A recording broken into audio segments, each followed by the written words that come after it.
మకర రాశి వారు ఎవరైతే ఉన్నారో ఉద్యోగంలో ప్రమోషన్స్ కోసం ఎదురు చూస్తున్నా, ఇంక్రిమెంట్స్ కోసం ఎదురు చూస్తూ ఉన్నా, ఉద్యోగంలో జీతం పెరగడం లేదు అనేటువంటి సందర్భాలు కావచ్చును, వర్క్ స్ట్రెస్ అధికంగా ఉండేటువంటి సందర్భాలలో పని భారము, పని ఒత్తిడి అధికంగా ఉందా, నిరుద్యోగం మిమ్మల్ని వెంటాడుతూ ఉందా, అదేవిధంగా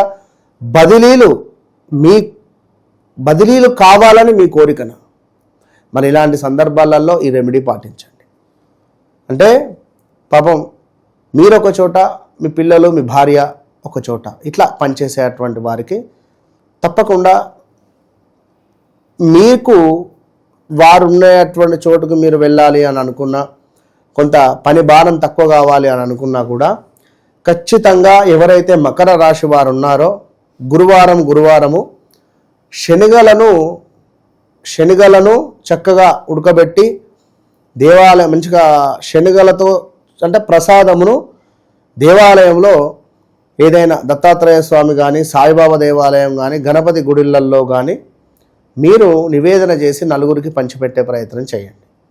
ఇక అదేవిధంగా ఎవరైతే ఈ మకర రాశి వారు ఉన్నారో ఖచ్చితంగా ప్రతి శనివారము ఇంట్లో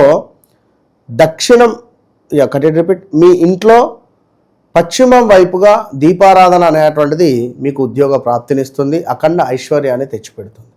ఇంకా వ్యక్తిగత జాతకరీత్యా మరి మేము చేసే ఉద్యోగం కరెక్టా కాదా అని కానీ, ఉద్యోగంలో మాకేమైనా గ్రోత్ ఉంటుందా అని కానీ, మరి ఈ సమయంలో ఉద్యోగం మారాలా వద్దా అనేటువంటి డౌట్స్ కావచ్చును, వీటన్నింటికి ఒకటే సమాధానం మురళీధర్ శర్మ.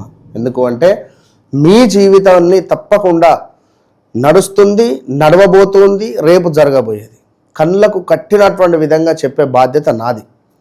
సో నా జీవితంలో కొంత సమయాన్ని మీకోసం కేటాయిస్తున్నాను 24 అవర్స్లో. తప్పకుండా మీరు ఈ సమయాన్ని వినియోగించుకొని మీ జాతకంలో నడిచే అంతర్దశలను తెలుసుకొని హ్యాపీగా ముందుకు వెళ్ళండి. All the best.